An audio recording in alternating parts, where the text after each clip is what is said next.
Hello, my name is Jessica and welcome to my channel if you are new here, and same to you if you are a returning subscriber. So as you can tell by the title of this video, in a way, I found a show that actually got endometriosis right. It's crazy. Okay, so I was on a plane recently, like a month ago, to have my husband's family meet our son for the first time, and he is almost 8 months. So we waited quite a while. I found a show on there. So, you know, when you're on a plane and then there's really nothing to watch, and I just got my baby to sleep and I was holding him, and I stumbled upon a show called Transplant. So there's probably many people out there who've heard of this show. It's a Canadian show, and it was really good the first episode, and I like medical shows like Grey's Anatomy and stuff, so I decided to keep watching. The second episode, they talked about endometriosis. And if you're someone who has endo or suspect you have endo, literally no TV shows ever get it right. Like, they have somebody who is in pain and they go, oh, you're fine. You know, like, it's just like basic, like it's almost like a sideline of the story. Like, oh, she has endo, so yeah, she has cysts. Like, there's nothing really that you like feel that you can connect with. And then when I was sitting on the plane watching this, I actually started getting tears in my eyes. Like, I felt so validated in my feelings, and just to see it on TV for the first time, like first time for me to see something that got it so right, was so awesome. So I thought, why not watch it together? So I just have the clips from the show that contain the endo patient. I don't know their names or anything like that, so I won't be able to say any of that, but we can watch together and I will kind of react or just say how I feel about the scenes as we're watching. So let's get with the first scene. So how long have you had this pain? 2 days, but it's getting worse every hour. Any other symptoms I should know about? Fever, vomiting? Does dry heaving count? Have you experienced these symptoms before, Miss Bennett? Cassie, I have endometriosis, but this is way worse than normal. Have you spoken to your OB/GYN about these new symptoms? Yes, I have, and they can't see me until next week, but the last time I saw her, she just told me to get pregnant. At least then I'd have 9 months of relief. That's what a lot of us are told, aren't we? If you have endo or they suspect you have it, they say just get pregnant, you have 9 months of relief. If you watch my video of pregnancy with endometriosis, you know that's not true. You don't get 9 months of relief. At least I was the unfortunate one who did not have 9 months of relief. Right. Well, I've heard that comes with its own set of side effects. Look, the adhesions for endometriosis can cause severe pain. Unfortunately, it's a chronic issue, and there's really not too much we can do for a flare-up here in the emergency department, so... I know. Look, and I know what you're thinking, okay? Woman with endo comes in, suffering from a flare-up, is afraid it's something worse, and it never is, and there's nothing you can do for her. Look, I have been through this more times than I can count, all right? I've been told to go home and take pain meds and sleep it off, and I have done all that. And Are you here by yourself? That scene of her like begging for help, really, I'm surprised it's making me emotional right now, because I have been in that situation. If you're watching, you have probably been in that situation before, of just like begging for help, wanting that validation, especially before you get a diagnosis. I noticed, at least, that before my diagnosis, no one really took me seriously.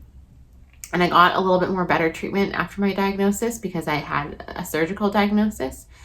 But yeah, I know this feeling of begging, wanting, at least in the Canadian healthcare system, I was waiting for hours and hours and hours. Like, you're not emergent, right? So you're waiting forever to see somebody because you just need pain meds. Really, it's true, you do need pain meds, but often you're kind of like hoping, am I going to get a surgery, or is this person going to shove me off, you know? Pain meds are necessary, of course, because if you have that sort of flare-up pain, it's unbelievable, the pain. And personally, I don't go to the emergency room unless I'm in like 6 to 8, 10 hour pain bouts. If it's 10 hours, I will be gone. I'll go to the emergency room for sure. But I haven't had to do that yet since I've had my child. my boyfriend's out of town. Look, you're just gonna have to trust me on this, okay? I know my body, and this pain is different. Exactly. whew, that is an emotional scene. So like many of you can totally empathize. Comment below. Have you been treated like that? I'm sure you have, but let's all validate each other here. Okay, next scene. With adenocarcinoma of the pancreas. He had radiation to reduce the tumor. So Whipple, we'll have to see. What's your story, Dr. Curtis? Quickly. Emergency walk-in. I'd like to do a lab to isolate the cause of her pain. Endometriosis. We both know we don't do elective procedures for chronic problems. Yes, but Likely having a flare-up. I did a transvaginal ultrasound and Nothing's conclusive on that. there have been cases where imaging has missed ovarian torsion, even a ruptured cyst. Her abdomen's distended, she's in extreme pain, and I'm concerned it could be more than endometriosis. Are you? Or are you fishing for OR time? You know, I want the operative time, but that doesn't mean my patient is wrong about her pain being acute. Dr. Curtis, endo's tricky. Women can feel one thing one day and something completely different the next. The pathophysiology of uterine nerves. Like this guy knows. And often don't correspond to what's happening internally. And every time we go in there, we run the risk of doing more harm than good. Surgical intervention is not an option in the absence of extremely clear evidence, which you simply do not have here. She should follow up with her OBGYN, send them the ultrasound, otherwise give her Toradol or send her home to rest. So I don't know what Toradol is, but I know I think of Tramadol for my endo pain. I'm assuming it's the same family. I think it's the Tylenol family. I'm not sure if that's correct or not. But first of all, he has no idea because he does not have endometriosis, and I'm not being assumptive. His character does not have it. And yeah, pushed off a lot. It's so interesting to see a doctor kind of fighting for her patient because you don't know if a doctor has been trying to do that for you in the background when you're sitting in the waiting room or in triage hoping for someone to believe you and understand you and listen to you. You just need that one doctor. It's like it takes years. Like for me, it took 16 years to get a surgical diagnosis and find a doctor who believed that my pain was real. And that's what she's trying to do. She's trying to find a doctor who does that for her. And man, I feel like I am her. There's just like, it's like that, I don't know, spirit animal or kindred spirits, you know, I feel like I'm her. It's probably why I'm feeling so emotional.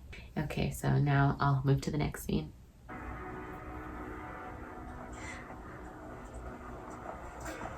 What happened? I got 2 blocks away and threw up. They told me to come back if it got worse. They just gave me this bucket and told me to wait here. I was trying to make it to the bathroom, but I couldn't. Come on.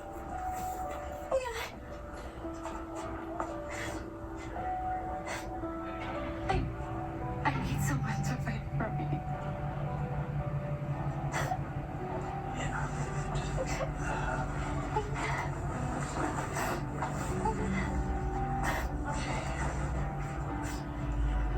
Okay. All right. Let's go.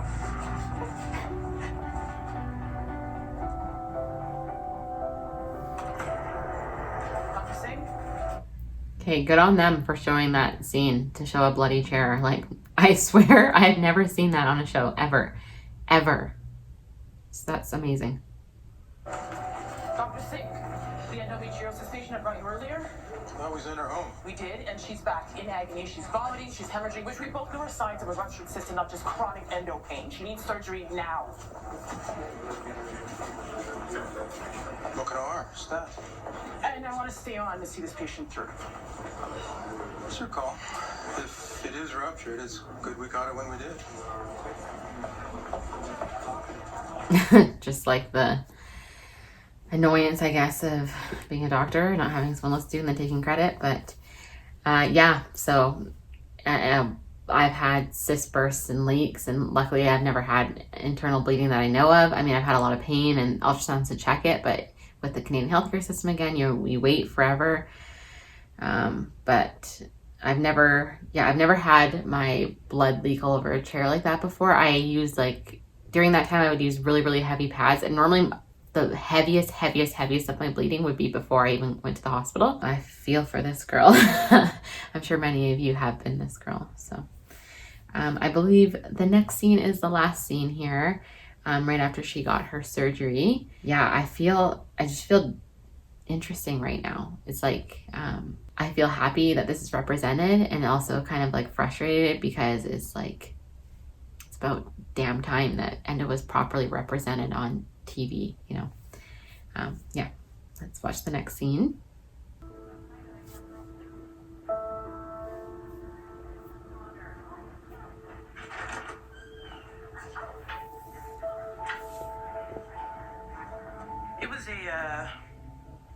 It was a difficult surgery.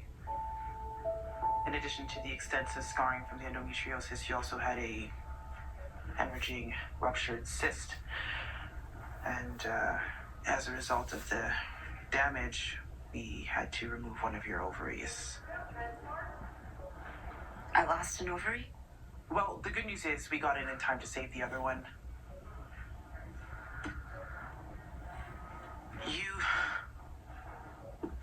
You told us that it was more serious all along, and the system's just not good at dealing with chronic pain. So, You don't know what it's like to be dismissed and ignored. Told what you feel isn't real.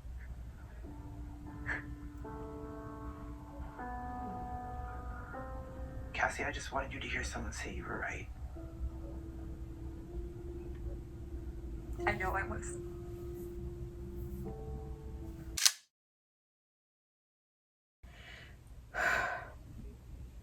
Wow.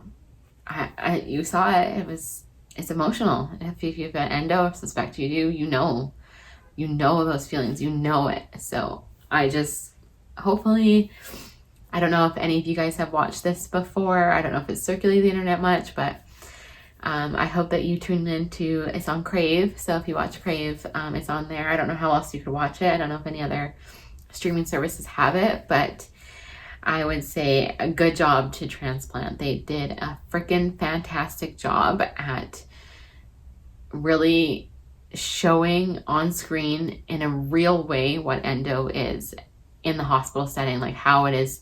I mean, obviously they didn't cover like, oh, it took her 16 years to get diagnosis. She went in and they shoved her out and, you know, she went home crying, rolling around in pain. But the part, they captured it better than any other show. This is unbelievable. It feels so good to be represented on TV.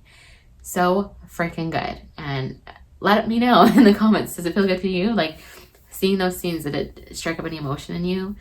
Because man, sorry if it was awkward that I cried, but I mean, having endo is really hard and it feels great to be validated through a TV show, interesting enough. But anyways, I hope that you enjoyed this video. I enjoy doing endo content and I have more ideas. So if you like this video and you've watched my other videos before, please consider subscribing to my channel and give it a thumbs up if you do like it so that it gets suggested to other people. My channel, as I've said many times before, is about endo, IVF. I want to do a little bit of motherhood type videos, so I know that's not for everybody, so don't feel the need to watch them if you don't like that, but I am a mom now, so I do want to include some of that content, but I'm not a mommy vlogger, so I don't want to do that. But thank you so much for watching this video, and you will catch another video next week if you are here. Bye guys, have a great day.